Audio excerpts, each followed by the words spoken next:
Welcome to the Plant Trainers Podcast, where we're helping people improve their quality of life through nutrition and fitness.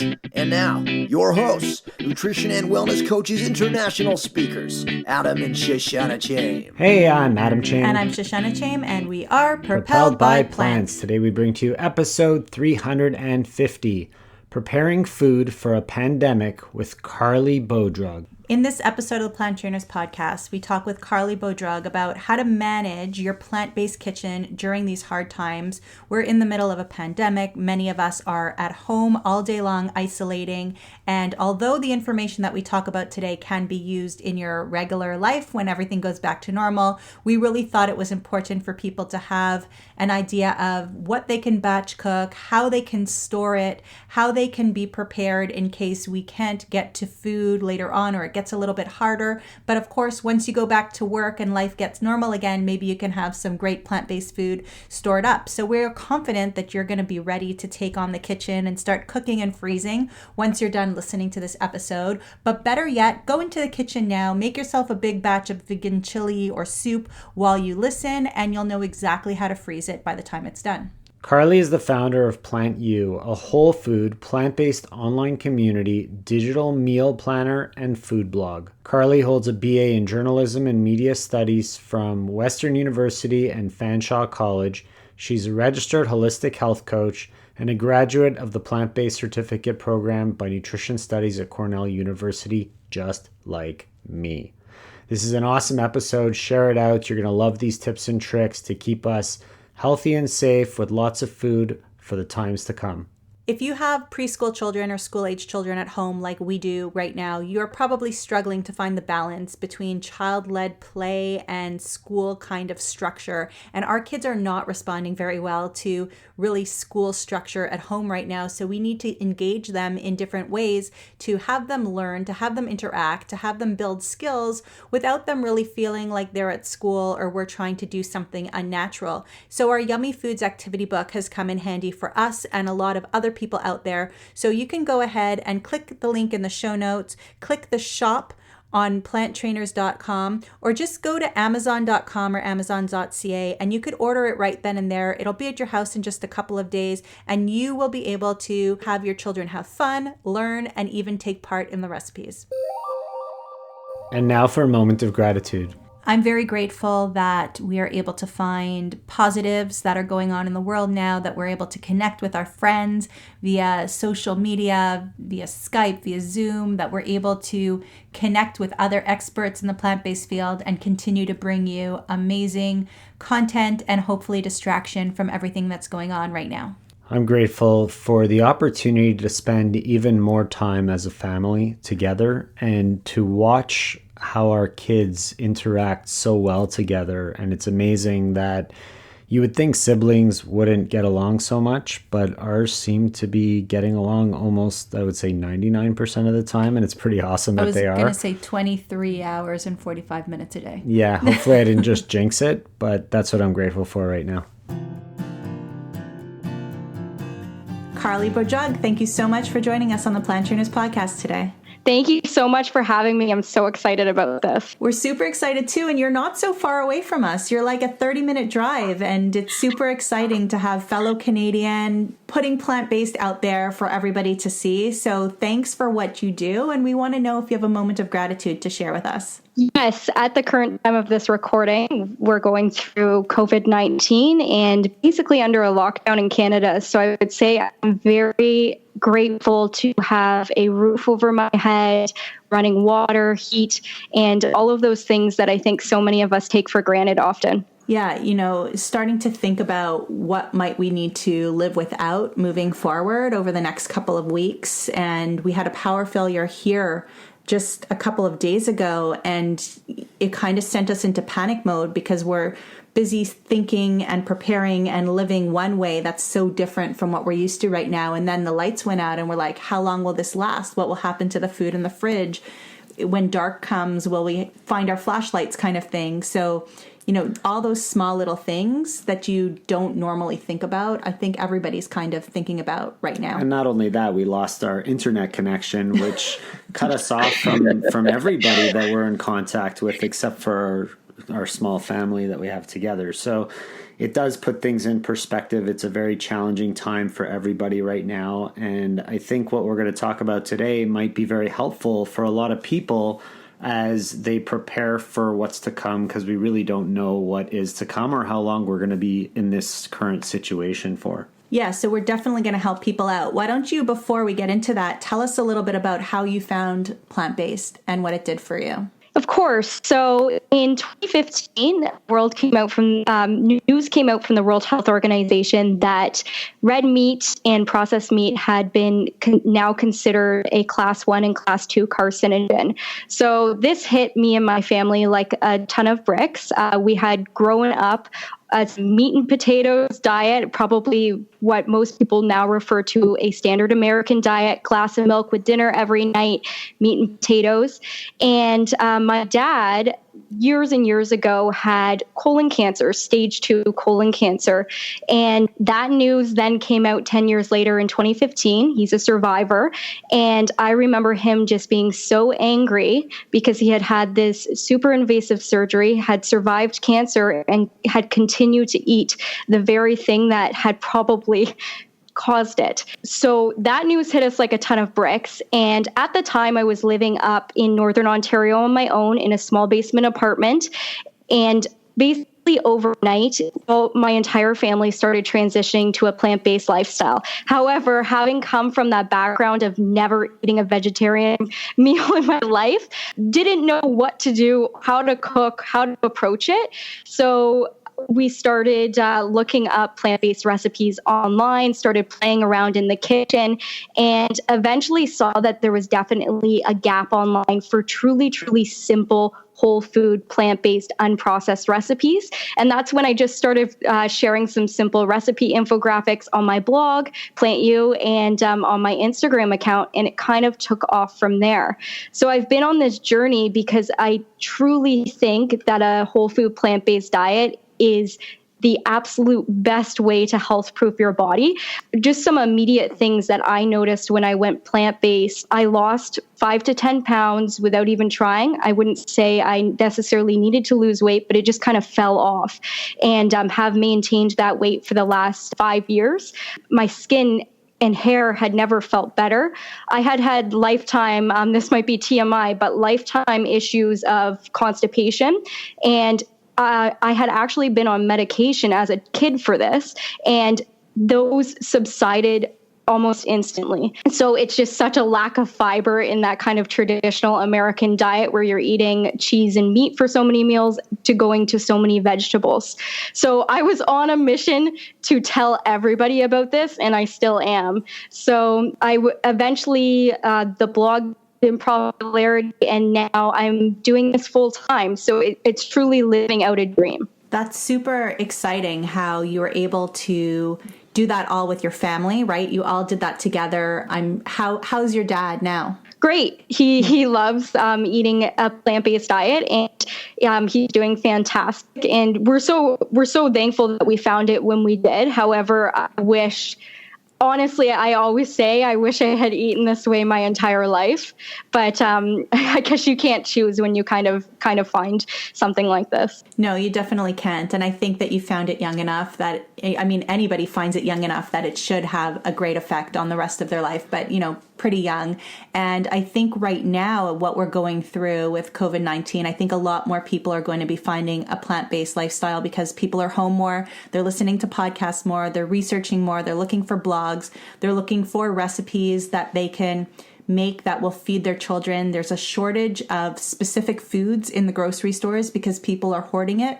So it leaves them with no other choice, and they're home from work. And I find that a lot of people mean to make healthier versions of what they make already, or mean to make new vegetarian or vegan dishes. But the truth is, for a lot of people, there's a lot of anxiety that comes with making new recipes. So when you're at work all day until 5 and go and pick up the kids or do errands on the way home and get home late, no one's in the mood or has the energy to do it. So people who are working from home or not working right now have more time at their disposal to be able to get involved in these beautiful vegan plant-based meals? It's definitely a unique opportunity where people can definitely take advantage of having healthier food and finding foods that have fiber, which is what most people in the world are lacking in their diet. And the results that you personally had are not special to you. They're very common results that people tend to have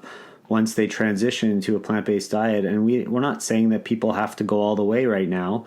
They could transition over time if that's what they want to do, but adding in those healthier fruits and vegetables that are going to give you that fiber, it's such a great opportunity to make that change with your entire family. Yeah, and one of the things that actually was massively helpful when I first went plant-based is meal prep. So I was at that time working Monday to Friday, regular hours. And by prepping my meals on Sunday for the week, it was a massive game changer for being able to stay consistently plant-based. And another thing is I think people often look at a plant-based or vegan lifestyle like they're losing something.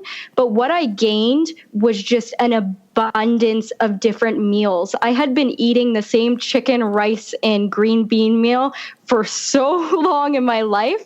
I can't tell you how many different cuisines, Mexican, Thai, Italian, that I discovered by going plant-based. So it's really looking at it from an abundance standpoint rather than what you're losing, which is probably the same 3 cuts of meat on your dinner plate every night. Absolutely. And shopping does change when you change that as well. So let's talk about some ideas that people can do right now while they're sitting at home and they're planning their next big food shop, because that's what everybody's doing. What are some of the things that we should be doing in terms of planning ahead and getting that food shop list ready? Of course. So I find planning is the number one tool for saving money, saving time, and saving your health if you want to get on board with this plant-based lifestyle. So I would suggest getting out a piece of paper or going on your laptop and making a schedule for Monday to Friday.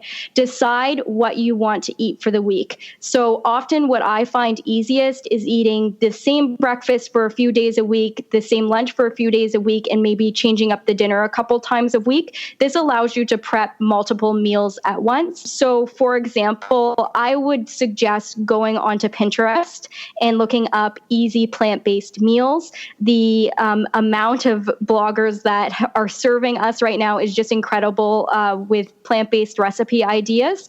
Look at recipes that have overlapping ingredients so that you don't have to buy so many different things to complement several different meals. So, for example, one breakfast that I find serves me great every single week are oats, overnight oats, stovetop oats. You can do them in so many different ways. And if you look at what doctors eat, what plant-based doctors eat in a day, generally they're starting their day with oats. Looking at different comfort food recipes, so soups, pastas, chilies. Those are all great meals that can last over time and can also be changed up. So for example, you could have a chili one night and then serve it in a burrito the next and then freeze it for another meal. So looking at meals that are flexible in that way. And again, once you set up a schedule for the week, then make a grocery list for yourself and stick to it. This is going to be super helpful in also eliminating food waste and just executing your plan for the week. Definitely. And something that we teach quite often. And I think that it's important for people to be kind to themselves. So if they get to the grocery store and they planned on, making a green lentil pasta sauce to go with, specific pasta, and they get there and there's no green lentils, but there's brown lentils, that's okay too. Just check for the cooking times and see how that might change. Or if you're used to penne, but there's no penne and you have to use rigatoni instead, go ahead and do that too. You don't need to follow all the directions specifically, even if you're not good at cooking. There's flexibility there, and be easy on yourself and be kind to yourself. And if you have young children who are used to a specific noodle, find a fun way to change it and tell them how it's changing or why it's changing, or make up some story about, how the penne, got stuck in got stuck in a wind, I don't know, something, like why it's twirly now instead of stuck. Don't let this be an extra stress on you when you get to the grocery store and there might not be the same things that you expect on the shelf. Yeah, and to that point, one of the biggest tips that I give beginners is looking at what you eat and what some of your favorite meals are now if you're still eating meat. So one of my favorite meals when I was still eating meat was pasta with bolognese sauce with ground beef. So one of the first meals I veganized was pasta with lentils and marinara sauce. And it just felt very familiar to me and wasn't that much of a shift. I also get a lot of questions from people who might be the only person transitioning in their home. And a strategy to approach that is rather than treating meat as the main portion of the dish each night, treat it as a side dish, treat it as like a complement to the dish rather than the main portion. So you could still have meatballs on the side for your spouse, but be eating a lentil pasta sauce with your pasta. And it kind of extends to everything. So if you're making a curry, you could have a vegetable curry and they could have chicken on the side.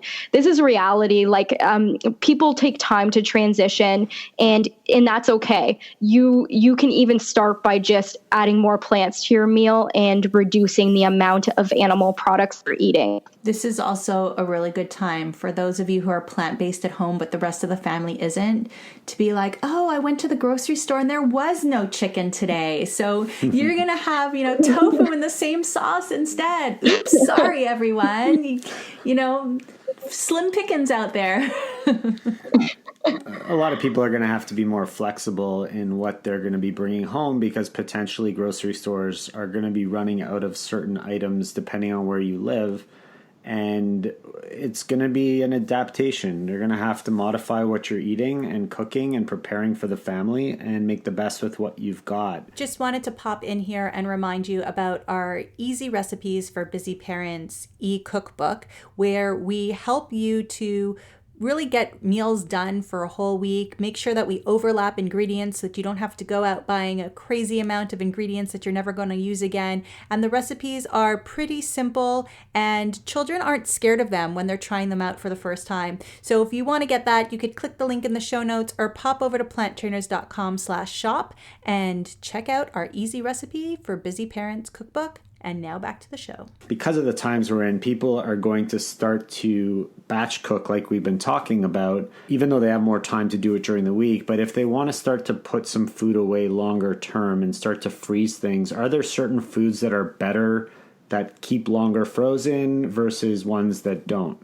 Yes, absolutely. So the great news is that almost any vegetable and fruit can be frozen pretty well, except those with a high moisture content.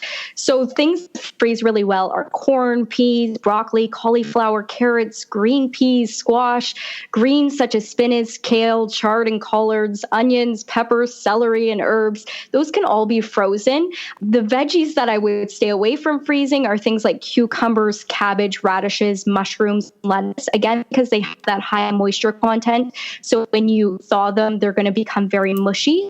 However, how you use these is key once they're frozen. So I wouldn't necessarily then be adding them to a salad, like a frozen broccoli thawed I would not add to a salad, but great in things like stews and curries and any sort of sauces and soups. Again, further to your point about freezing foods, it's a great idea to also make foods ahead. So anything like soups or chilies are amazing to freeze. So you make a huge batch of that. And then I suggest freezing them in individual portions so that you can just grab a portion out of the fridge and thaw it rather than thawing the entire portion at once. And really, this is just a great way to save time. And if you're very stressed out, which I imagine a ton of people are right now, it's just an easy way to have meals on hand.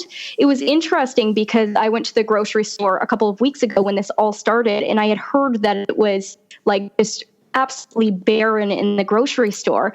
And I was just shocked because I didn't notice any different because there was such a mass amount of produce.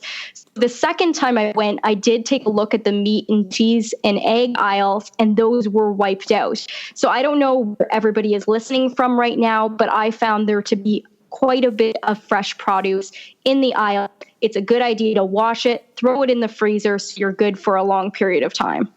Yeah, so when I heard about it also, I went to the grocery store. It was like 9 o'clock at night already. And I'm like, I was going to wait till tomorrow, but schools had been canceled and everybody was in Panic mode. And I'm like, well, I'm not panicking yet, but if they're panicking, my family's going to starve, right? So I better get out there. So the pasta aisles were completely wiped out. The pasta sauces completely wiped out. Crackers were, depending on the type of crackers, were kind of gone. There were no potatoes whatsoever. There were no carrots whatsoever, except for like the ones that still had the green on top, like $5 a bunch for like 4 carrots.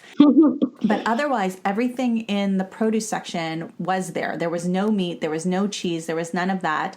And in the organic section, there were, and the gluten-free section, right, like the specialty section, there was just about everything except for slim pickings on rice and beans. But otherwise, and rice and beans from the rest of the sections were gone except for the minute rice.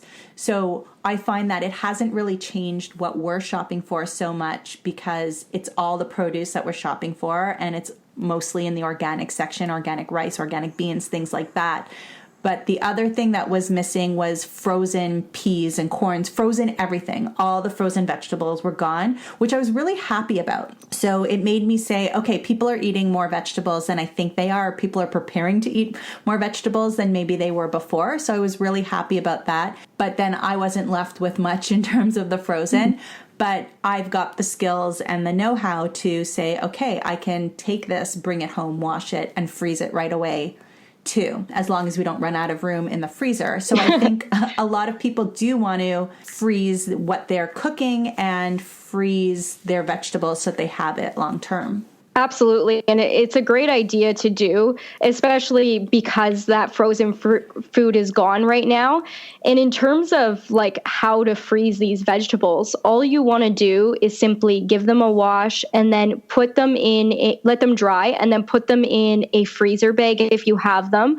I recently switched to almost all glass Pyrex containers. The nice thing about those, they have plastic lids and you can actually freeze them. So any kind of Tupperware container can usually be freezed. So if you're thinking long term, that's the way to go. And some great products now on the market, although if you don't have them right now, you might not be able to get them. But I recently discovered this company called Super Cubes that are basically like gigantic silicone ice cube trays, but you put pre-portioned meals in them and they freeze amazing. And there's no risk for kind of cracking and breaking. Although you'll notice on the bottom of most Pyrex containers and Snap Lock containers now, it will say freezer friendly if they are. So make sure to check for that. Yeah, I will find that we'll freeze a chili and I'll take it out and put it, not even hard, but I'll just put it on the counter and then the bottom plastic will chip off. I guess it wasn't meant necessarily to be frozen, or maybe not for the deep freeze.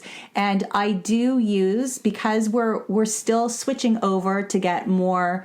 We didn't want to do it all at once, right? So we're still switching over to have more glass and more of them. They're not plastic, but they're kind of they're reusable kind of Ziplocs, right? So we're doing that big switch. And as we do that switch and as we're going through these times, I am using more Ziploc baggies than I would like to, as I, cook all my beans and freeze them and cook rice and freeze that. Because we had that power outage, it made me think, okay, if we have no power, no takeout, what do we do? I am using those Ziploc baggies, but what I'm doing is I'm actually writing on them what they are and the date of which I froze it, so that I put the bag when it's empty back in the freezer, and then I could reuse it again. So the next time I make black beans, I put it back into the black bean Ziploc. So I'm using it a couple of times over, so I don't feel as bad about being wasteful into the environment too. And I think that goes back to giving ourselves grace in your plant-based journey and everything. These are trying times right now. And if you need to use a Ziploc bag to freeze some food, absolutely, by all means, on my book.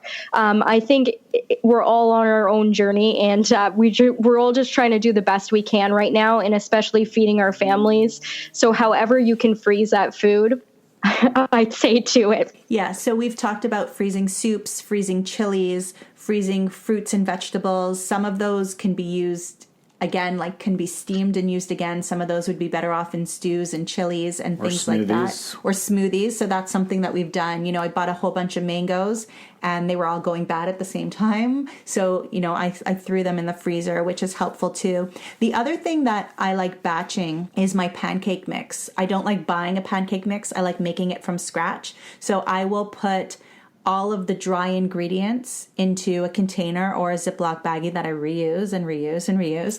And I'll put all the baking soda, baking powder, cinnamon, everything right in there. So all I need to do is add the wet ingredients. Is there anything else that people can batch without having to actually cook right now that you could think of? Yeah, absolutely. I would say I love making like a muesli. So combining like oats and chia seeds and hemp hearts and maybe dried fruit like cranberries into just a container so that you can scoop it out, add it to your cereal, have a cereal really quickly, or even heat up as oats. So having that really close by is excellent. I also read about people freezing raw vegan cookie dough. So if you want to put cookie dough together using maybe oat flour and peanut butter and maybe some mashed banana, and then freezing that, taking it out and slipping it in the oven. Definitely, if you are going to the cooking side, chilies and soups are kind of the way to go if you're freezing, because they just are so great. And I find sometimes even better curries and stuff like that as well. Oh, and lentil loaves and burgers. Yes. That's a good time for that too. And burgers. Burgers are excellent. One thing I've found with burgers over the years, veggie burgers, to avoid them from crumbling when you thaw them, I like to cook them first and then just add them to a pan when they're thawed, and they turn out excellent. Yes, and I could remember pans and pans and pans of burgers that I make all at once, and then months go by and I'm like, oh no, I got to make it again. But this is a great time for people to be taking the time to do that. That burger recipe that's been in like the back of your screenshots on your camera roll, make sure that you get to them and take the time to do it now if you have the time. Let's not waste the time on Netflix and popcorn. Some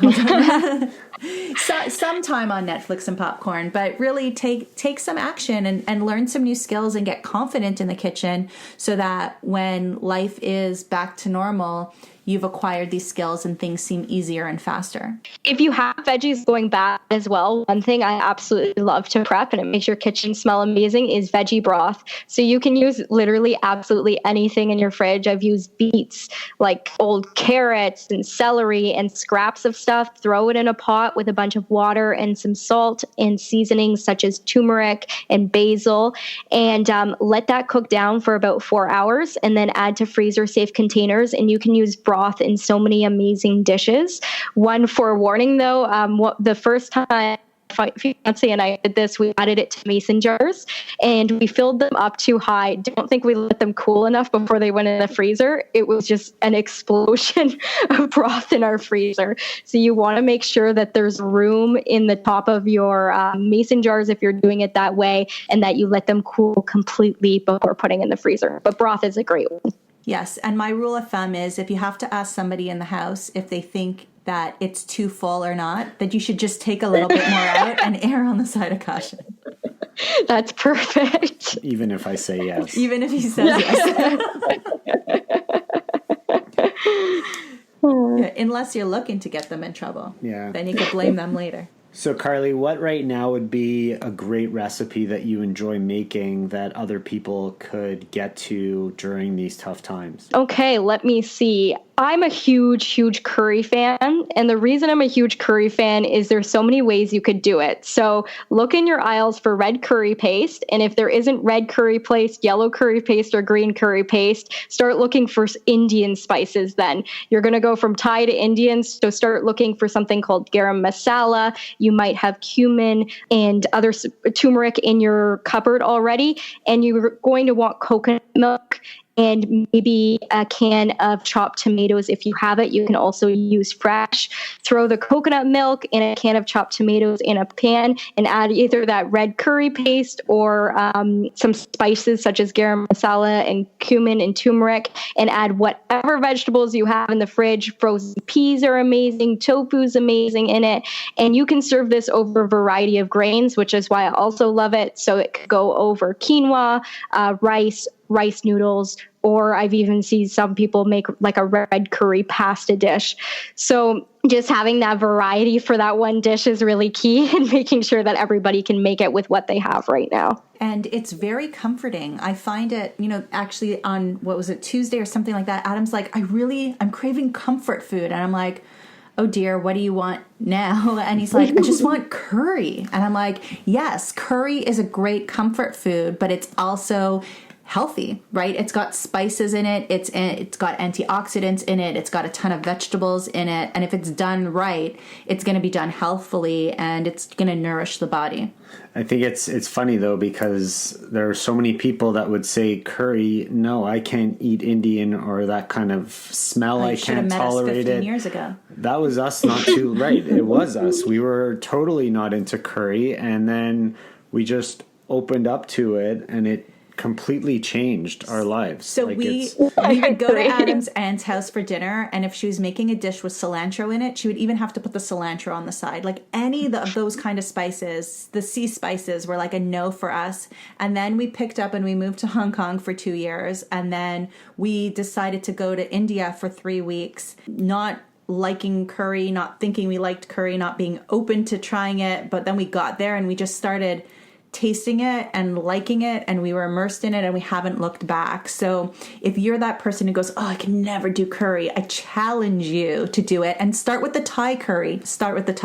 Yeah, it's one of those dishes you kind of grow to love. I was the same, visited Thailand a few years back, and then I just became so obsessed with curry to the point where everybody knows now, like I'm like curry obsessed, because I find it, again, it's one of those comfort foods, and it has all those kind of like antioxidant spaces, and there's just nothing better at a time like this to curl up on the couch with a big bowl of curry. So if somebody wanted to find one of your curry recipes or burger recipes or lentil loaves or soups or anything that they can eat and feel great and freeze right now, where would you like them to go look for that? Yeah, so the great place to start is my Instagram page, because I have these infographic recipes that display the ingredients in photos and then a lot of how to do it and the photo of the recipe. So that's a really good place to start. It's instagram.com/plantyou. I've also got a ton of recipes on my website at plantyou.com. And for those who are really interested in getting in on this and they need help, I actually have something called the Plant Ahead program, where I release a brand new meal plan every single week for members that is based actually on meal prep, and it's just $7.99 per month. So right now we're really focusing on utilizing kind of those pantry staples and then making sure that the veggies in the dishes are super flexible. Yeah, that's awesome. The infographics that you have on your Instagram page are super clear and super simple, and for sure helping so many people and helping them plan healthier foods and meals is really a great thing that you're doing, helping so many people. We really appreciate you sharing all your knowledge today and the tips and tricks that you've shared, and we know our audience is really going to appreciate as well. So thanks for taking the time, Carleigh, to be with us. Thank you so much for having me on. I really appreciate it, and everybody stay healthy and happy and take care of yourselves during this time. Thank you. Thank you all so much for listening to this edition of the Plant Trainers Podcast. We want to make sure that you subscribe on iTunes, Google Play, iHeartRadio, Stitcher, or any other podcasting platform. We really appreciate the feedback we receive from you every time we get a 5-star rating or review on iTunes from one of our fans. It really helps other people find us just like you did. Thanks so much to our patrons. To become a patron, visit us at patreon.com/planttrainers, even supporting us with $1 really makes a difference in the quality of the show. And don't forget to connect with us on Instagram and Twitter. Our handle is @PlantTrainers. Like Plant Trainers on Facebook, join our newsletter, and check out our website at planttrainers.com for awesome recipes, a list of our services, and of course, our latest podcast. We encourage you to email your questions to info@planttrainers.com so that we can help you improve your quality of life through nutrition and fitness. So we hope we've inspired you today. Join us again next time and have a healthy day. Or is that too corny? It's a little cheesy.